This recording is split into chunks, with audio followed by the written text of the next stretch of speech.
Hello, Croeso Fulcher. Welcome back to the channel, everyone. Old boy here. Thanks for joining me for another Sunday night live stream. So there's just a couple of things that I want to go over tonight, a couple of announcements to make, just a couple of updates of where I was last week, etc. So first off, I just want to give a shout out just to my own video here that was released on Friday. So for all of you who haven't yet seen it, I released a documentary looking at Thornborough Henges, which is a triple henge network here in North Yorkshire. And essentially, I just gave you a site visit, a virtual tour of the site, just with some voiceover, giving you some information about it. But it's a very interesting site. You know, it seems to have astronomical alignments. Some people believe that it's aligned to Orion's belt.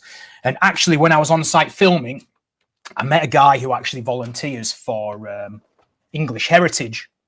And I was chatting to him for about 2 hours, actually, and he was very, very knowledgeable about the site. And he firmly believes that the Orion's belt alignment is a definite. There's also a solar alignment from the central henge as well, on either the solstice or the equinox. The info's in the video. He also mentioned the southern henge as an observation to Sirius at certain times of the year. And what's extremely special about this region is there are other henges, other standing stones, all in the vicinity, all following the modern A1 motorway. And he said that some of these other henges seem to match up with other stars. So I'm going to do my best to try and get him on the show. I did mention to him about coming on and having a discussion. So I'm going to drop him an email, and fingers crossed we can get him on board, because I think he would be quite a good guest to have. I think you guys would be interested in what he has to say. And what's interesting about the A1 road is they originally believed, you know, it was a Roman road, because most things in the UK here get attributed to the Romans. I think the mindset is that there was not really much here. There was just Celtic barbarians, older Bronze Age groups here walking around in skins, no civilization. However, when they were doing roadworks near Catterick, which isn't far from where the henges are, they found evidence that led them to believe that it was actually an old ancient pathway that could have potentially gone back to the Stone Age as well. So there you go. Very interesting piece of info. If you haven't already, please head over and give it a watch if that sounds interesting to you. It took me 3 weeks to piece this together, whereas the previous site visit video was 40 odd minutes long, and I literally wrote, recorded and edited it in 2 days. This one, I was more reliant on the drone, so I was rained off, I was winded off quite a few times. So there was a lot of unfortunately wasted time as I was there. However, I did have this meeting with this guy from English Heritage. So, you know, it might have been worthwhile after all, because we might have got an interesting connection and a potential guest for the future. So another announcement, I've also got tickets for Beltane Fire Festival this year. So I'll be heading to Edinburgh. I'll be attending the Fire Festival. I'll be doing kind of like a small documentary, like when I do these virtual tours. So it's going to be a mixture of point of view, walking around, interviewing a few people, and me also presenting. Hopefully get some drone shots and some nice footage as well, just so you guys that are unable to get over here for the Fire Festival, so that you can have a bit of a virtual kind of tour. So that's also on the list. Now, we're going to be looking at this article in a moment, but in Cumbria, which is, you know, very close to my heart because it's where I'm from. In Cumbria, they have discovered a Viking, what looks like a Jarl's hall and like residence and farmstead. Now, this is quite an interesting find, because it's been kind of hotly contested for years as to the significance of Viking settlement in Cumbria, because they know, you know, there's hogback stones and things, but a settlement's never been found. Now, there was linguistic evidence as well. You know, there's certain place names such as Threlkeld in Keswick, which seems to be a Norse name. And we also have words in our language up there, like we call it a small stream, a beck, which is related to Becker, which means the same thing in the Norse.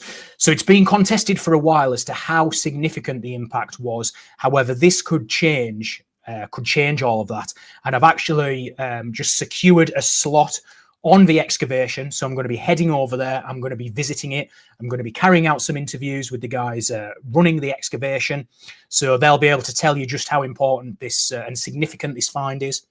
And then I'll be heading over to a place called Moor Forge, which is right, it's pretty close to where this excavation is. And it's actually a reconstruction of like a mead hall. So you're going to also be able to see potentially what this could have looked like as well. So that's a planned episode. I'm going to be on site and I'm going to be showing you guys what's going on, boots on the ground. Now, you'll have also probably noticed last week there was no live stream. So I was actually over in York and I was helping my friend Isa from Northern Black. So he's a tattoo artist, a Danish tattoo artist, and he's who does all of my work. So I was over there helping him out. You know, big shout out to Isa and the team at Northern Black. Incredible guys. This is one of his T-shirts here, Hand of Tuur. So you'll notice the style is quite similar to the tattoo there. And while I was there as well, I actually got a chance to get tattooed by a lady called Julie from Ferrale. So her website is liminalmarks.com. So I got my palm tattooed when I was there, which was pretty painful, but she we got talking and she actually gifted me some of her artwork. So this is from the Gundestrup Cauldron, which is obviously I have a massive interest in this. So she gifted me these amazing artwork pieces, which are representations of the images on the Gundestrup Cauldron. Oops, there we go. So go and check her out. She's at liminalmarks.com, and yeah.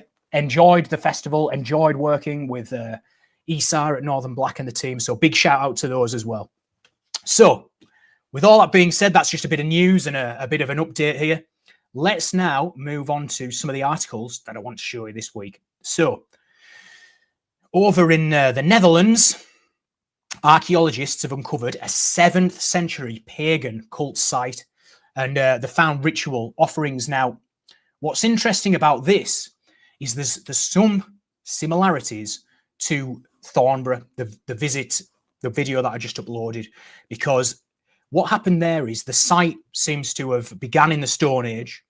However, the cultural and religious significance seemed to carry over into the Bronze Age.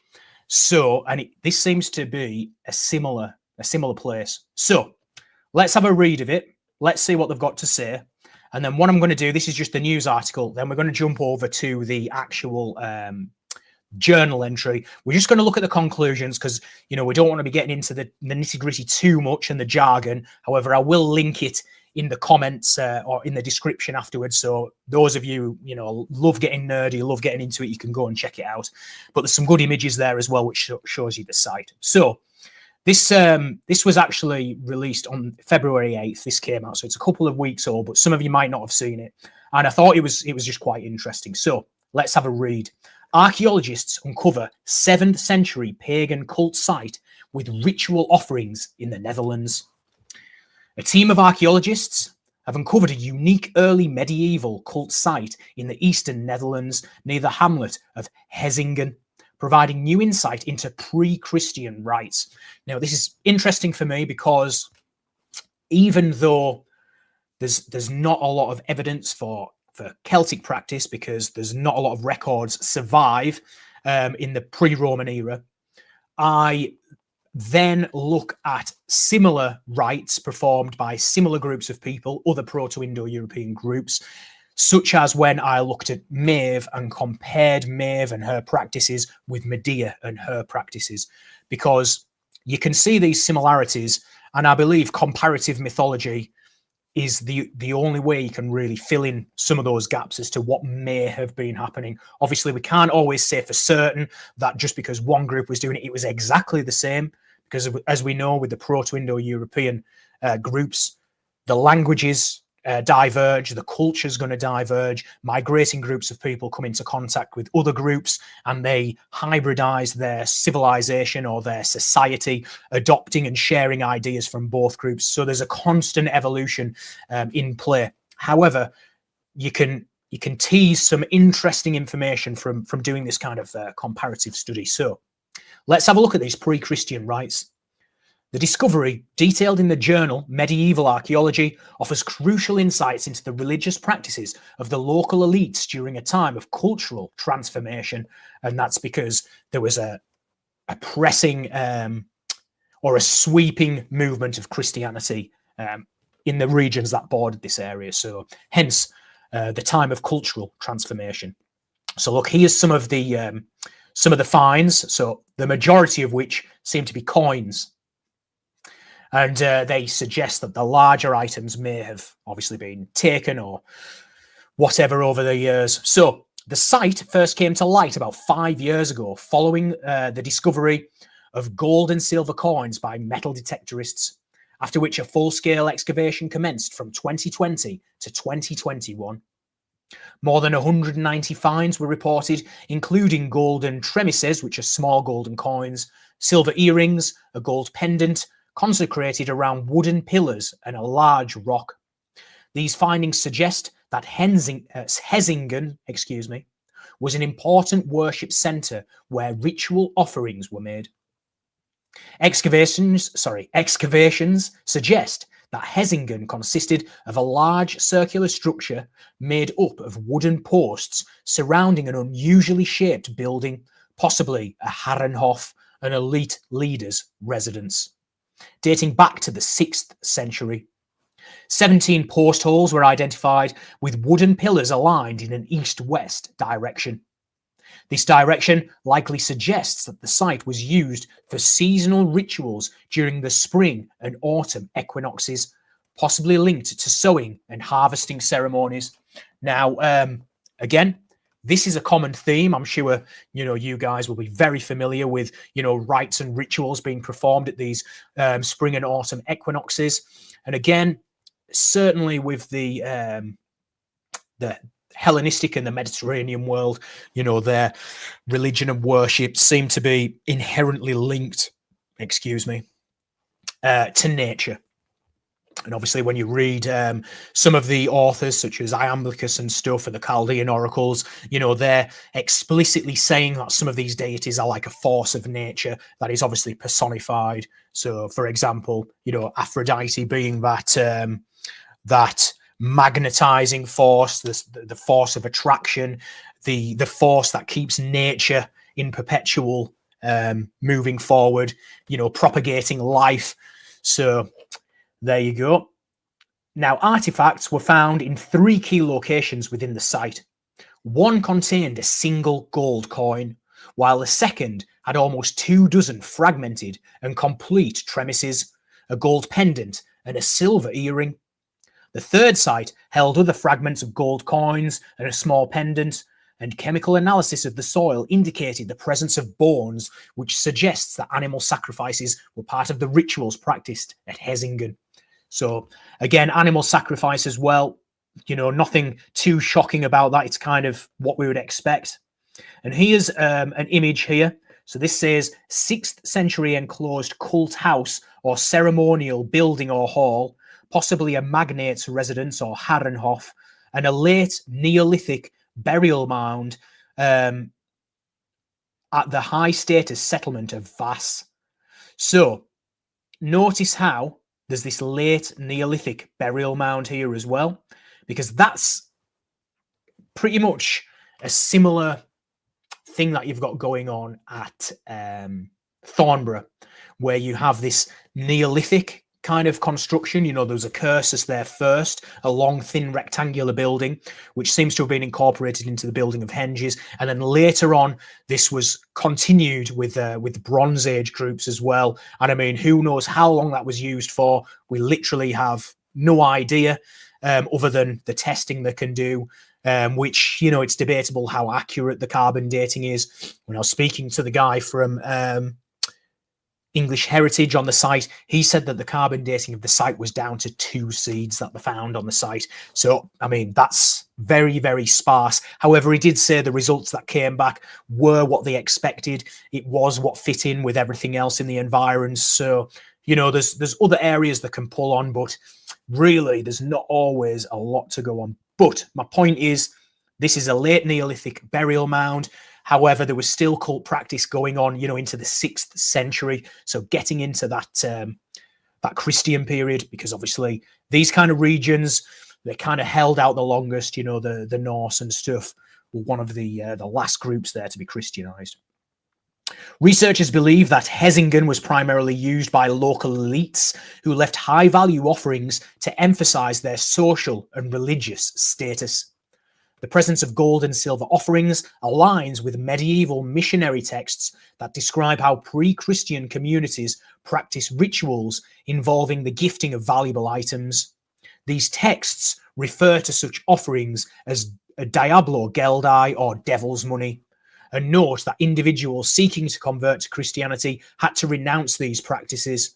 So the devil's money. So the Christians love, putting that spin on the religion that came before, just denoting it as evil and inherently connected to the devil or whatever. So that just gave me a little chuckle that these old texts refer to these money offerings as diablo geldi. So there you go. The cult site was in use for some 100 years before it was abandoned in the late 7th or 8th century. The reason for its abandonment is still a puzzle, but researchers have suggested several possibilities. One theory posits that the local elite who held control over the site may have converted to Christianity earlier than the rest, thus ceasing their paganism. Another possibility is that Christian missionaries such as Plekelmus and Lebuinus, apologies if I'm mispronouncing that, who were known to be active in the region around 760 CE and may have desecrated or repurposed the site. And now, certainly in the UK, I've seen a lot of scholars write about how these Christian sites are built on older pagan sites. And when I went to look at Stanik, which is the site visit I released 2 videos back, the church there, the Church of St. John the Baptist, is 100% built on this old Brigantian settlement. So that one definitely is, and a big hallmark of it are the yew trees, because there's a lot of sources which say the Celts revered the yew trees. Sometimes, rather than being kneeling to the Romans, they would poison themselves with the poison derived from a yew. There are also tribal names named after the yew. There are Celtic settlements, such as the original Celtic name for York, named after yews, and even it's Boudica. Some of the sources say that when her resistance failed, she actually poisoned herself as well. So I'm wondering if that could also be from the yew tree. But there you go. Pre-Christian cult sites in the Netherlands, northern Germany and Britain are far less studied compared to those in the Nordic world, whereby more extensive research has been conducted on pagan rituals. This makes Hesingen an exceptionally valuable discovery, offering a rare glimpse into a society on the cusp of religious transformation. So there you go. There's just an overview of the site again. We're going to look at the journal now in a moment, because there's some more pictures there of the actual site. There's some of that devil's money you can see there. So now let's jump over to the journal here, because I want to just show you this. And actually, let me bigger it. Let me bigger it so you can all see, because there's some interesting images here. So I'm just going to have a scroll around. So sorry if this is flying around, because I just want to show you the images, and then we're just going to go to the conclusion, because there's a lot of jargon in here, a lot of fluff, and obviously I value your time. I just want it streamlined. But as I said, there'll be a little bit of I'll put the link in the description after the video, so anyone who wants to get nerdy can get in there and read it. So look, here's the site here, and some of the excavations that they performed.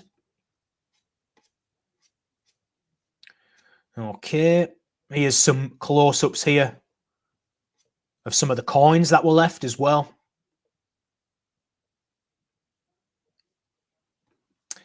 And let me see if there's any more. That's just a same image we just looked at earlier on the other article. Let me have a look. Where's our... And look, here we go. There's an anthropomorphic figure that was found here elsewhere in the Netherlands, which they think, could have represented a god or ancestor. And what's interesting is the earliest Greek idols were also carved from wood as well. Okay, here's a reconstruction. What they think, the site may have looked like. Let me just see if I can get that in the center. Let's go display full size. There we go. Nice reconstruction there, guys, as well. Let me zoom out, get off that, and now let's get to the conclusion. So, the Hezingen site represents a 7th century cult site consisting of clusters of precious metal objects associated with a row of wooden posts and a large boulder. In all likelihood, bone was present too, possibly indicative of animal sacrifice. The presence of posts suggests a stapel, indicating a holy post or pillar on a cult site or meeting place, although it is uncertain whether this term was in use locally, and if so, to what exactly it referred. In the case of the site representing a haerg, it may have been linked to Tuaintni people. Excuse me, I probably pronounced that incorrectly again. So for anyone watching in the Netherlands, I do apologise. Perhaps you can help me with some of the pronunciations in the comments. Objects were deposited on a heather-covered hilltop at the junction of two ancient, long-distance routes flanked by prehistoric burial mounds. Now, again, going back to Thornborough, these seem to have also, especially if that A1 was an ancient trackway, it runs right in the middle of all these sites. So you seem to have something similar going on there. And again, you've got these burial mounds in the vicinity as well. The spatial distribution of the finds and their dates show that ritual activity shifted over time from south to north and then from east to west.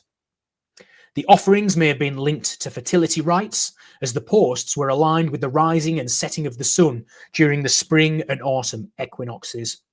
So again, we have another parallel here. The site was used in the period when Christianity was slowly spreading northwards and eastwards from the Frankish realm. The inhabitants of the area were probably aware of this new religion, which was all exclusive and did not tolerate competition. It may have been perceived as a threat, which could have triggered a more pronounced emphasis on old traditions, values, and identity, and a more dramatic way of worshipping the gods, spirits, or ancestors. Also, the cult site may have been the stage on which the elite could perform their power, presumably along with the nearby Vass settlement as an elite residence and gathering place. Because of the association between the two, we might speak of a sacral landscape, which is exactly how they describe the region where Thornborough is situated, a sacral landscape. Both sites date from the late 6th to the early 7th or early 8th century, after which the deposition of valuable objects at Hezingen ceased. This is at least half a century earlier than the formal Christianization of the Twente region. It could indicate that the local elite, as early adopters, had already become Christian or had at least moved away from open and collective pagan display. Perhaps the place was abandoned or even desecrated by missionaries, with almost everything of value taken away. Another possibility is that it was looted by thieves. And again, this is unfortunately quite common. I've read articles of hordes of gold being found in like Irish bogs and stuff, like big chalices, and it just gets melted down or lost or whatever. It's really sad. It's really sad, and it really makes me feel sad just purely because of what's been lost. What could we have learned from these artifacts? In either case, only the small objects were left behind, possibly because they could not be recovered. The coins and small personal ornaments came from a wide area: the Frisian coastal area, the eastern coast of Anglo-Saxon England, Germany, Belgium, and France.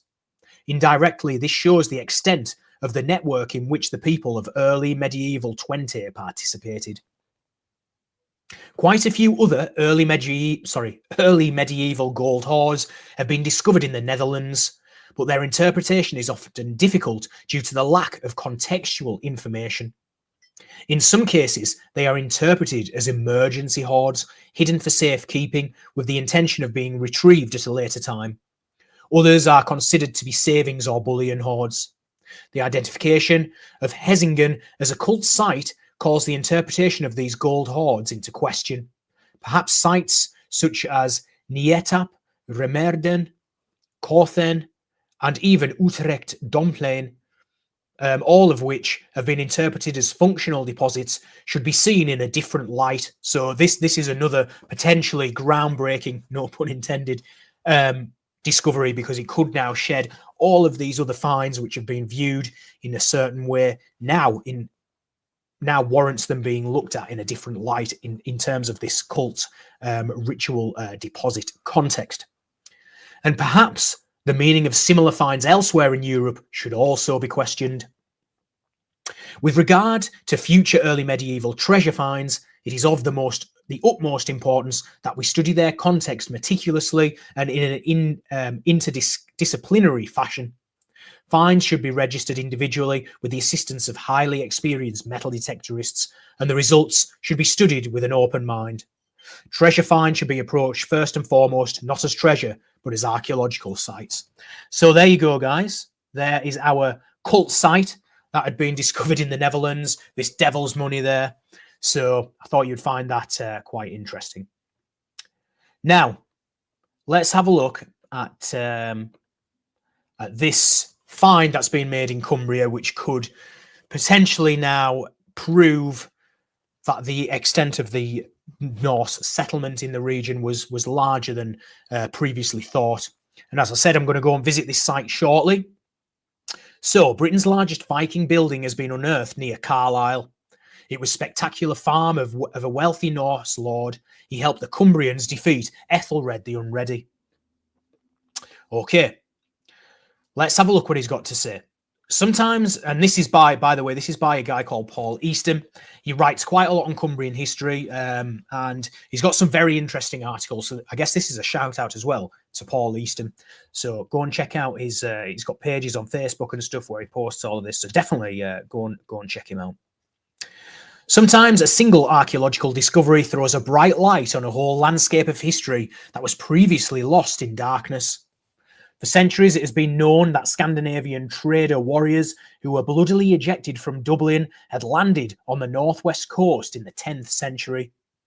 But although 116 pieces of often superb Viking Age stone sculpture have been found across 38 sites in Cumbria, no Viking houses had turned up, and this led to a long-term dispute about how significant the invasion had been.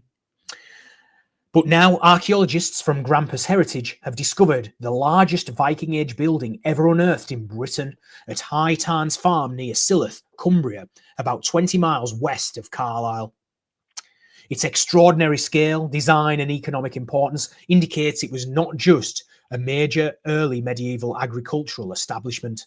And the 116 pieces of stone sculpture that he's referring to are largely what are called hogbacks, which are like these. They're called hogbacks because they've got kind of like a semicircular shape to them, often, decorated and carved. There are a few crosses and things as well, but largely the hogbacks seem to be quite a prominent feature of this Viking Age stone sculpture. Its extraordinary scale, design and economic importance indicates it was not just a major early medieval agricultural establishment. It was almost certainly the spectacular residence of a wealthy jarl and members of a top echelon of Viking society, a military commander and a councillor of kings. The main hall of the Viking farm was 150 feet long and 60 feet wide, which is almost the same dimensions as the nave of St. Paul's Cathedral in London. It was constructed using massive load-bearing timber posts dating to between 990 AD to 1040. The interior of this longhouse had a huge central aisle running the whole length of the building, with several rooms on either side. The exterior walls were board, mirroring the shape of a ship. The focal point was the hearth, and this is very interesting because even in Celtic settlements and even even going back to sort of Hellenistic cultures, you know, Hestia, the goddess of the hearth, and certainly when you look at the Celtic settlements in Iberia, they seem to have these castros, and the hearth was a prime focal point as well. So I'm wondering, you know, is that a Proto-Indo-European thing? The focal point was the hearth, a gathering place where meals were made and served prepared and consumed, and tales were told on dark winter evenings. This is the largest Viking Age building to be discovered and excavated in Britain. The significance of this discovery in shedding light on the early medieval period and social structure in rural Cumbria and more widely is hard to overstate. Mark Graham, Grampus Heritage's project manager, the owner... Oh, sorry, that was just a quote from him, my bad. The owner of this grand structure is likely to have been a chieftain or local aristocrat known as a Jarl, a regional power broker and war leader. He was an ally of the king of the Cumbrians, Owain ap Dyfnwal, who reigned until 1015 AD. The celebrated historian of the Normans of the North, William Capale, wrote that this Celtic Viking alliance faced the English with a dangerous western border. So yes, this is exactly why Cumbria, which is where this happened, has the same linguistic root as Cymru, which is the term that the Welsh used to describe themselves, because the whole of the country was actually just considered British, Brythonic. And then with the once the Romans left, there was a bit of a power vacuum, and we started getting these Saxon settlers, or rather Jutes, Angles, and Saxons coming over. And what happens is you have what's the word? You have a slow migration of them heading west, whereas you have these western kind of regions where, to some extent, the Celtic languages were preserved. Now, I believe the Cumbric language, which is the language that was spoken in Cumbria, if it had survived, it would have been similar to Welsh. And I believe it was used up until around about the 1200s, the Norman period, where it fully died out. Obviously, Wales, also on the western coast there, their language has preserved and persevered. And then Cornish as well on the southern west coast. You know, that actually died out, but it's been revived to a certain extent with with people who were actively speaking and learning the language. So this Jarl, or his closest associates, will almost certainly have led troops against the English king Ethelred the Unready when he launched a damaging attack in 1000 AD in a failed attempt to assert his authority over this stubbornly independent region.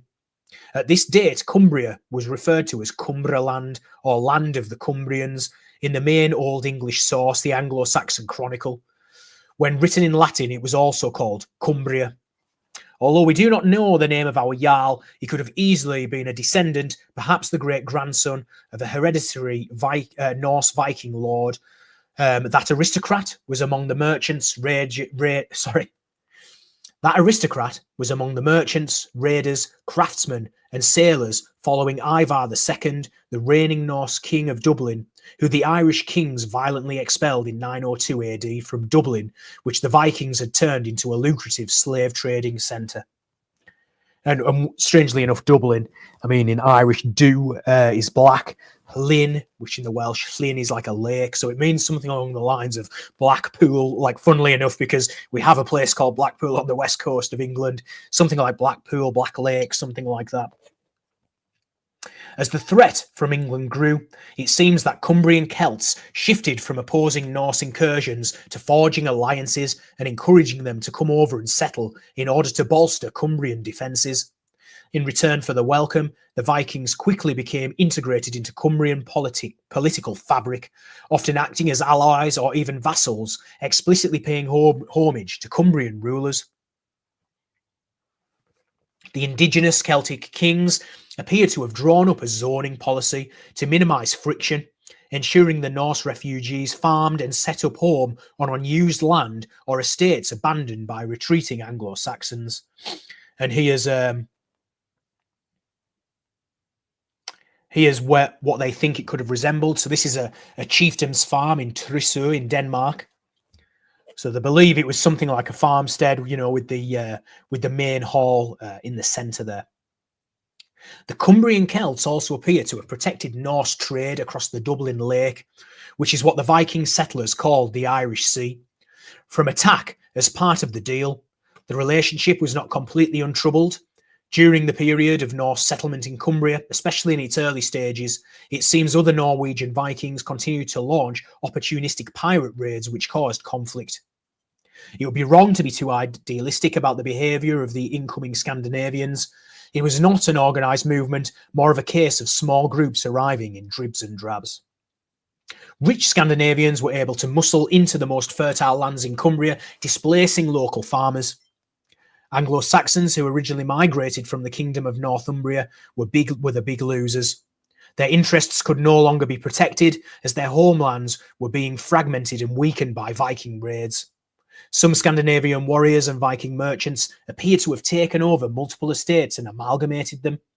This meant poorer Scandinavian farmers were pushed towards less favourable lands, which meant many native peasants had to go even further into marginal areas. Even so, as the Dublin refugees became more established, our Jarl would have prospered thanks to the fertile alluvial soils, mild maritime climate, and moderate temperatures of the North Cumbrian plain, because this area is very close to what's called the Solway Firth. And, if you stand on Cumbria, you can look over the sea and you can see Scotland, and it's not too far. You can see quite clearly. And what happens is the sea cuts in, and eventually near the border of Scotland, it's a very narrow river, and it's the kind of like big sand flats when the tide goes out. So yeah, a lot of alluvial soils there, because obviously as the rivers reach the sea, they deposit all of the alluvium, which is highly fertile. And I've spoken about that with the Scilly Isles as well, as to why it's a big contender for being the tin islands, where the Greeks and possibly the Phoenicians would travel and get the tin. So he was also likely to have been enriched by involvement in the trading of goods such as silver, slaves, or luxury items like silk that continued, albeit on a diminished scale, between Dublin and York, which was known as Jorvik in Old Norse, as I mentioned earlier, which became the Danish Viking capital in Britain after 866 AD. Given the amount of Viking sculpture found in the foundation of Workington's St. Michael's Church, and that's my hometown, Workington. It's just a crazy place to have been brought up, just being surrounded by so much history. Given the amount of Viking sculpture found in the foundations of Workington's St. Michael's Church, it is reasonable to assume the town was a hub for Viking trade between Dublin and York. Originally, it was probably identified as Derwent Mouth because the main river that runs through Workington is called the River Derwent. You'll also notice the word Deru there, meaning oak. So the River Derwent also has a Celtic name, essentially. The town received its Anglo-Saxon name, Workington, meaning the town of settlement of works people, in 946 AD, according to a contemporary charter. The Jarl's rise to great wealth and influence only further emphasised his role as the local population's protector, as his foremost duty. To carry that out, our Jarl is likely to have commanded a permanent professional military force known as his Herd. This is a group of elite loyal warriors who served as his personal retinue. His men were highly trained and well equipped, forming the backbone of any wider military action that might take place in the region. They would have been armed with spears, shields, swords, and possibly mail shirts for protection. They were likely to be stationed close to the Jarl and ready to act quickly. Because of the network of alliances they had cultivated with the existing Cumbrian Celtic monarchy and the trust they achieved as reliable allies, Norse leaders such as our Jarl earned significant autonomy. For proof that this was possible, we can look to an example of another Norse Viking aristocrat, Thorfinn mac Thore. He was probably originally a Viking family that had settled in the Scottish Highlands. He was granted lands in Allerdale, which is the region that we're talking about, Cumbria, by Gospatrick, Earl of Northumbria, in a rare 11th century document called Gospatrick's Writ. The writ, written in Old English, describes Thorfinn as being free in all things. within the specified territory with legal with legal privileges such as sake and soak, toil and team, which granted him control of justice and economic autonomy within his lands. So he was basically, he seemed to be the head of his lands and could do basically as he pleased on his own lands, which may have been the case here as well with this, this Norse Celtic kind of alliance. Our Jarl extended his influence by hosting large feasts in the Great Hall at High Tarns, where warriors and other elites gathered for community functions that were pivotal for maintaining social cohesion and displaying the chieftain's wealth and power. The hall would have been the political and social centre of the Viking community, the gathering place for the Viking community, a venue for decision-making and resolving disputes, highlighting his role as both a political and social leader. The Norse word Jarl entered the English language as Earl during the reign of King Canute, who ruled until 1035 AD. And one of King Canute's castles isn't actually too far away from here. It's in Darlington, Raby Castle. Now, that's quite an interesting castle. If you ever want me to visit there, get some footage, let me know, and I'm more than happy to do so. They've even got a death mask in there as well, which is quite interesting. And a lot of Greco-Roman imagery as well. Massive clocks of Saturn, Kronos. You also have a lot of Hercules imagery, big Hercules fireplaces, all kinds. So if you ever want me to go and have a look, definitely let me know. I'm happy to go there, get some footage, give you a virtual tour. As befits a rich man, the Jarl would have been dressed in fine woolen or linen garments adorned with brooches or arm rings, symbol of his status. And it's interesting about these arm rings because the Celts were big on their talks as well. You know, that seemed to indicate their status. And even, you know, going back to the Hellenistic period, you know, gold and stuff, you know, and your armor, your weapons, all denoted your status. His demeanour would reflect confidence and authority, tempered by the practical wisdom needed to navigate the challenges of life on the Solway plane. So how do we know about him? So there's not much left, guys. Well, as Mark Graham, Grampus Heritage Project Manager, said, the significance of this discovery in shedding light on the early medieval period and social structure in rural Cumbria is more widely, is hard to overstate. It stands comparison with the most prestigious Viking-era farms found in Norway and Denmark. To find comparative examples, we must look to Scandinavia, Mr. Graham added. So that is that's pretty crazy to think that it's in comparison with some of the biggest prestigious farmsteads found in the Viking homeland. So that's pretty significant, really. The style and date of High Tarn farms links it inextricably to the culture and traditions of the medieval warrior aristocracy that existed across early medieval Scandinavia. Several Viking Age manor farms exist in Denmark and Sweden, which shared in that culture. They include, for example, the chieftain's residence at Tisø in Denmark. It was built in the same period of the 10th century, and that's the farmstead that they showed you as an example earlier. And it was on the same scale as High Tarns and for people of very similar social status. The Danish chieftain at Tisø was magnate or local king who ruled over a country-sized area near Lake Tisø in Western Zealand starting around 550 AD and into the 11th century.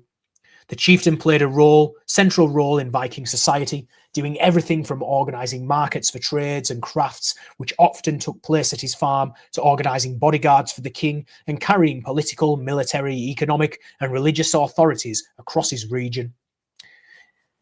It is the formidable quality and scale of Cumbria's High Tarns Hall and the almost industrial scale facilities within its grounds that link it to the high status Viking farms in Scandinavia. So, there you go, guys. That's everything to do with this Viking settlement that's been found in Cumbria. It seems to be a bit of a paradigm shifting find there as well. As I said, I'm going on site. I'm going to do a visit. I'm going to get some footage. I'm going to do some interviews. So we're going to get some information right from the horse's mouth. Damn. Sorry, guys. This is I think my batteries are dying, you know, because they've been on charge for ages. And they're just not lasting. So Just 1 second while I change over. Frustrating to say the least, but hey, maybe it just means I need to get some new batteries. They have lasted quite a while, to be fair. Right, we're back. Sorry about that, everyone. So yeah, if there's anything anyone's interested in particular when I'm on site, any questions that you want me to ask, you know, let me know in the comments, and I'm happy to do so. So next, let's get on to this article here. This is also by Paul Easton. So in Carlisle, now Carlisle is where I went and visited the excavation where they'd found the Tyrian purple, the bathhouse. And when I was on site, they actually found a second piece of Tyrian purple. Now, they are back on site doing further excavations. The site there, the Roman bathhouse, you know, they believe there's connections there to Emperor Septimius Severus. So they believe it was a royal bathhouse. They found tiles stamped with the symbol for Imperator, IMP. There's a lot of money being spent there. It's a 2-story building, underfloor heating. They found a lot of expensive goods there, intaglios and such. So it's really kind of, it's making them think there was a lot of money there, and they think it was connected to the royal court. And there is a documented account of Septimius Severus visiting Hadrian's Wall, which was very close to this site. And interestingly enough, where the Viking site that we've just talked about isn't too far away either. Now, anyways, in this region, there's a place recorded in the early medieval period as Arthuribergum, or Arthur's Town. And for those of you who don't know, the Celtic mythology, which is typically preserved in the Welsh sources, it does actually extend to Cumbria as well. So, for example, in Geoffrey of Monmouth's Vita Merlini, or so Cynthia's in which bathhouse did they find the Tyrian purple? So they are excavating. It's if you go on Uncovering Roman Carlisle, which is spelled Carlisle, that'll give you all the information. But it's basically, it's under a cricket pitch in Carlisle, which is in northwestern Cumbria. In Cumbria, which is kind of in northwestern England, very close to the Scottish border, and it was very close to Hadrian's Wall.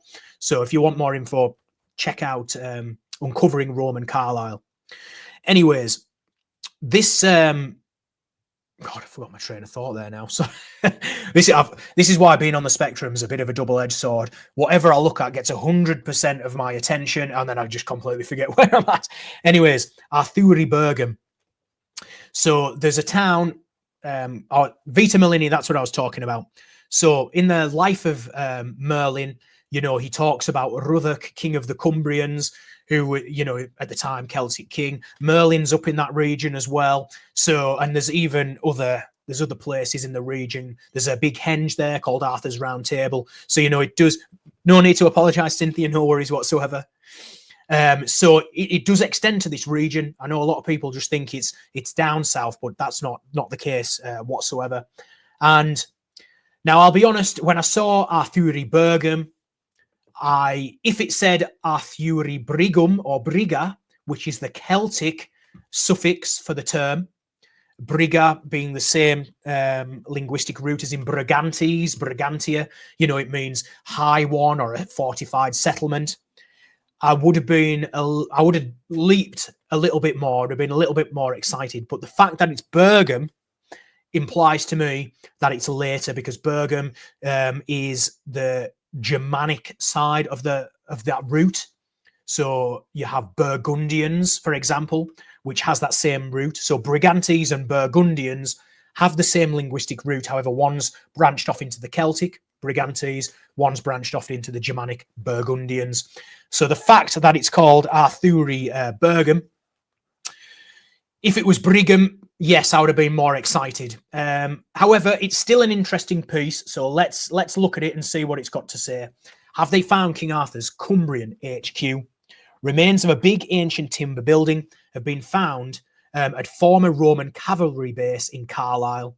They suggest a strong Celtic leader reoccupied Hadrian's Wall after the legions left Britain. And for that particular reason, it's actually a really interesting find, because they believe, you know, they were kind of at one point thinking they were just abandoned. However, this evidence points to a strong Celtic resistance forming, and possibly a coalition between the Carweti, who were a Celtic tribe inhabiting Cumbria, and it has the linguistic root Caru, which is a deer, which may have connections to the name Cartu Mandua. However, it looks as though they could have formed an alliance with the Brigantes, who were further east along Hadrian's Wall towards York, because obviously the Stane Gate, the old road that ran from east to west, you know, it went to Carlisle, it went across to York and such. So the infrastructure was there. So let's get into it. And this is obviously an old medieval drawing there of Arthur. Excuse me. Archaeologists have dug up some sodden ancient timbers in a school playground near Carlisle. They appear to be fragments of a major building put up after the Romans left, perhaps during the period in the 6th century AD when legend says King Arthur was alive. The wooden remains are surrounded by post holes, which suggests that massive tree trunks once held up a substantial wooden assembly room, potentially a mead hall belonging to a powerful military chief. Now, these mead halls, when you read the Irish texts, such as the Feast of Brecrew, which features Maeve and Cuchulainn, you know, they're all vying for this champion's portion. They want to. They get set these challenges, these three lords, Cuchulainn being one of them, and they're all trying to surpass themselves because they're after this champion's portion. And Cuchulainn's ultimately victorious, and Maeve gives him a drink out of the chalice, and she also gives him what's called a dragon stone. And what's interesting about this, she says to him, you know, you and your wife, you will always be the first to enter the mead hall during these assemblies. So these mead halls, probably much like the long halls in the Viking settlements where everything sort of happened, they had a big cultural kind of significance. And, you know, being the first person to enter the mead hall, you know, it's obviously related to status as well. So these mead halls here certainly seem to be quite important in Celtic culture as well. The pieces appear to contradict claims that Cumbria plunged into economic, cultural, and political chaos after the imperial departure.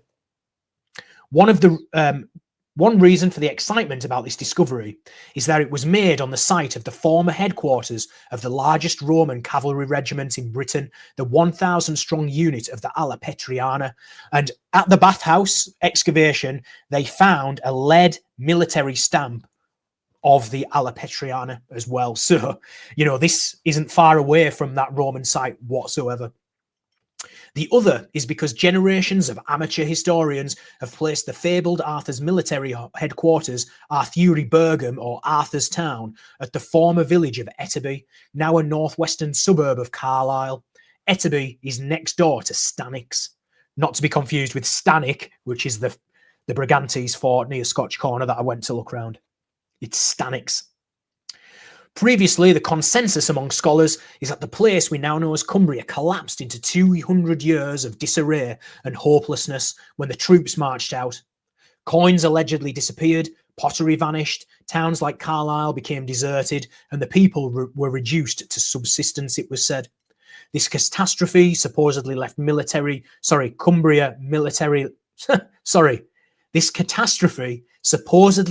Cumbria militarily unorganised and vulnerable to external threats such as raids by Picts, Scots and Saxons. God, I'm falling over my words tonight, guys. I hope you're having a good laugh at me here. But with the uncovering of what could be an early medieval military building, some archaeologists believe the north may not have slipped into a helpless state after all. Instead, Stanwix fort may have been reoccupied soon after the Roman departure by a powerful Celtic war leader and his followers. One prominent archaeologist, Reading University's Ken Dark, has highlighted... Well, that's a cool name, Ken Dark. Wow. Yeah, I think if I would just form a band and I would call it Ken Dark and the something. Anyway, Ken Dark has highlighted archaeological evidence and pollen analysis that suggests up to 8 forts along Hadrian's Wall were reoccupied in the 5th and 6th centuries. These forts, he believes, formed a linear group stretching from east to west that was studied with secular elite settlements, housing a unified military force controlled by powerful leaders. Dark believes that the local Celtic tribe, the Carwetti, based it at Carlisle, were the organisers of the battle group which attended to its own defence as part of a very large and militarily strong territory in the north. This theory would explain the ample evidence that while the Anglo-Saxon invaders overran territory on the northeast coast, they made little progress in capturing and settling Cumbria. And here's just a map showing Etterby, which is Arthuri Bergum or Arthur's town, and this is Stanix here. So you can see the river running through Carlisle, and the bathhouse. It's right here, right next to the river, right near Carlisle Castle as well. So there is a video in my purple playlist if you want to check out the site visit and my interview with the guy who was running the site, Frank Giecco. The connection between the Carlisle suburb of Etterby and Arthur has long intrigued amateur historians. Antiquarian Joseph Ritson highlighted the supposed link in his book, The Life of King Arthur, from ancient historians to authentic documents, 1825. He wrote, "Some affirm that it, Arthuri Bergum, took its name from Arthur, King of the Britons, who was in this country about the year 550, pursuing his victories over the Danes and Norwegians." Ritson made other contributions to British folk history. In 1795, he edited the first scholarly collection of ballads about Robin Hood, another celebrated figure for whom there is no definitive evidence.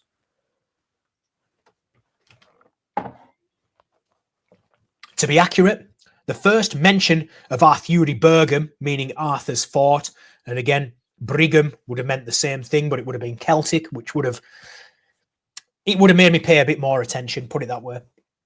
It came in Joseph Nicholson and Richard Burns' History and Antiquaries of the County of Westmoreland and Cumberland, published in 1777.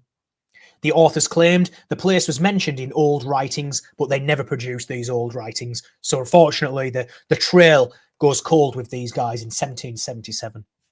So in the minds of many amateur enthusiasts, the timbers that have been hauled out of the ground at Stanix are indelibly linked to Arthur personally. The excavation that unearthed the timbers took place in a playground at Stanix Primary School.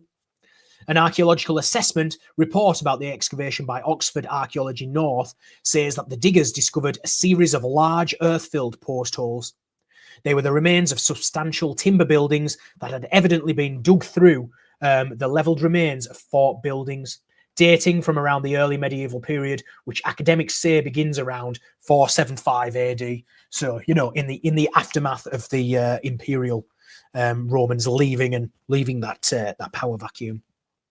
The details of this discovery have yet to be formally published, so no firm conclusions can be drawn, but the discovery brings to mind 2 other wooden halls that were found on the site of a different Roman fort at Bird Oswald, 16 miles to the west of Carlisle.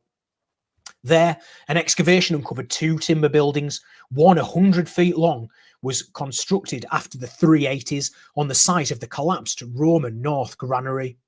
A second, even larger timber hall dates from well into the 5th century or later. Some academics believe the Bird Oswald finds add credibility to a theory that the forts were reoccupied by a powerful local chieftain with control of significant resources in terms of men, land, and weapons.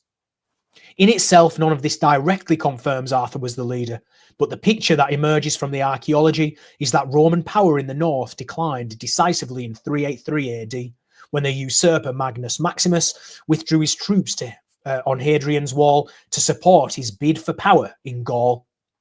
Ken Dark's analysis suggests that after a period of military weakness caused by the desertion of the wall, a command belonging to the main Celtic tribe in Cumbria, the Carwetti, based in Carlisle, reoccupied a substantial section of Hadrian's Wall in partnership with the Brigantes tribe based at York.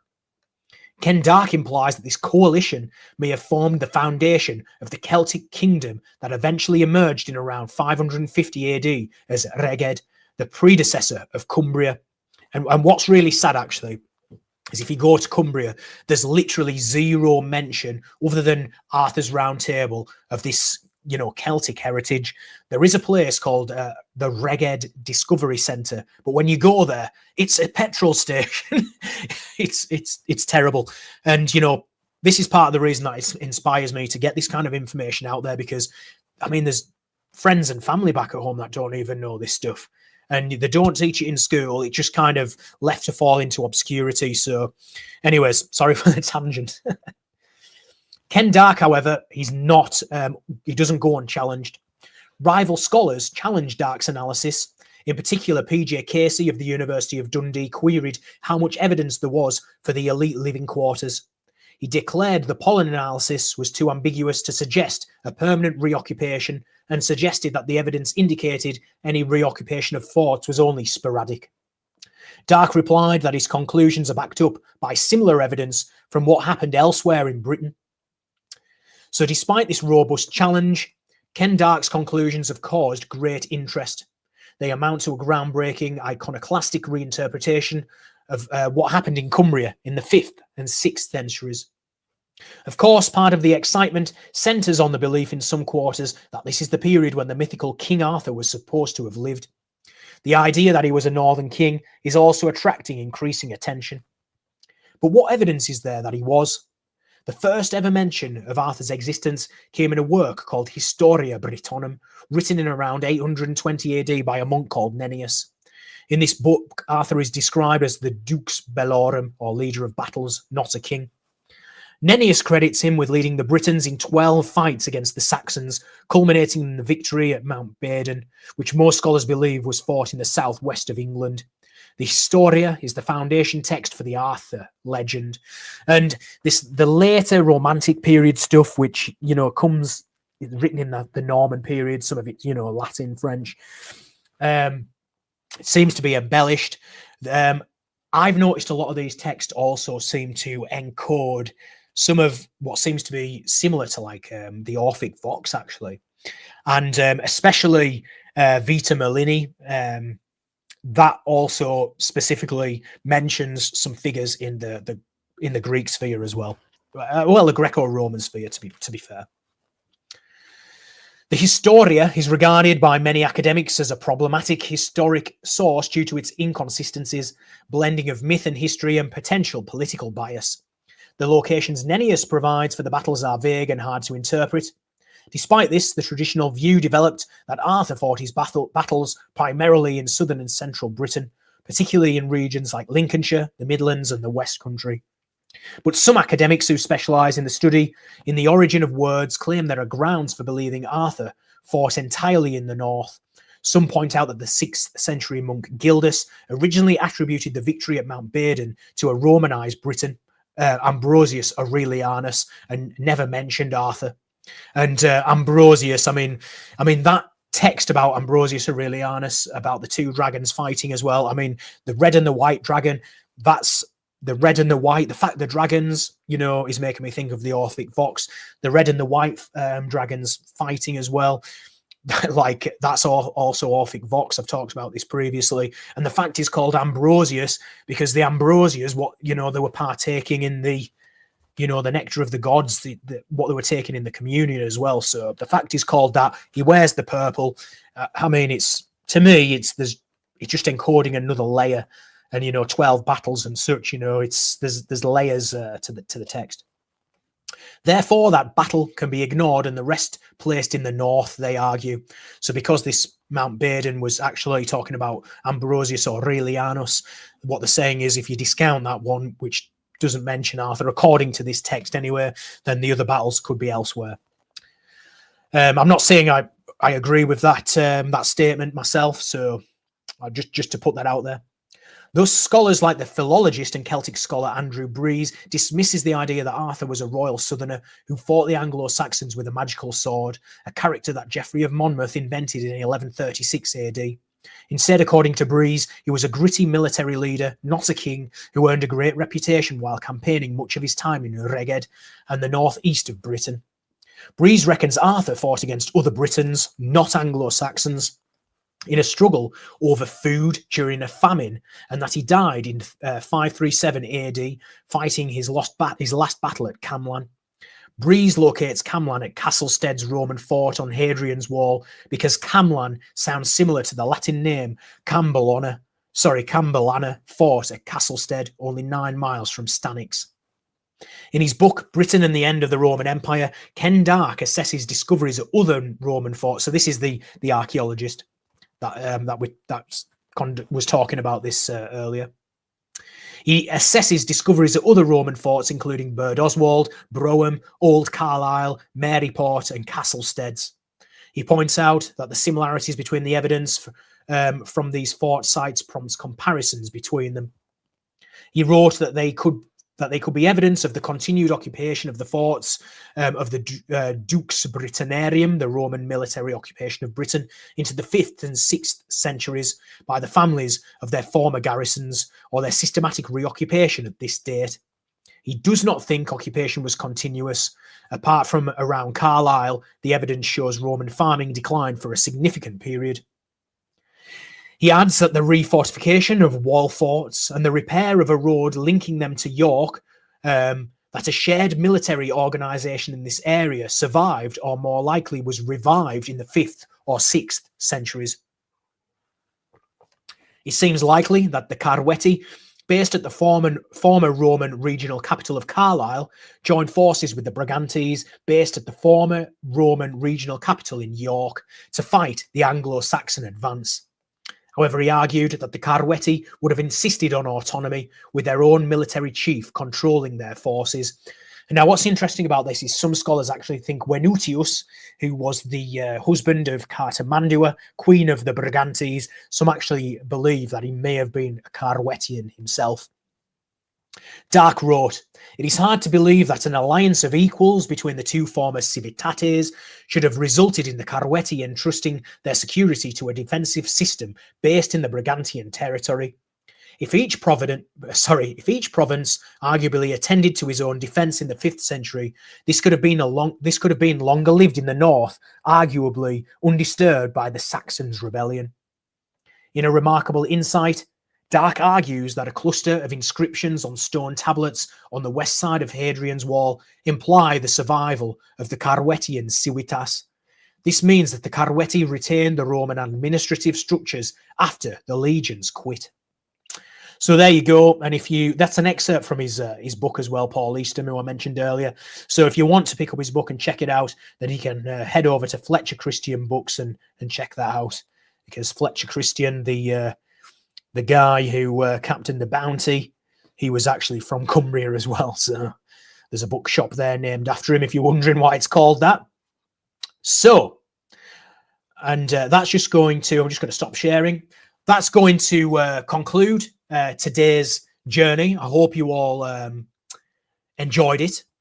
As I said, if there's any questions you would like me to ask on the site when I go and visit this Viking site, please leave it in the comments below, and I'll take them across. I'm also speaking to Ryan Seven shortly, so we are going to be having a discussion next week, so that'll be uploaded shortly afterwards.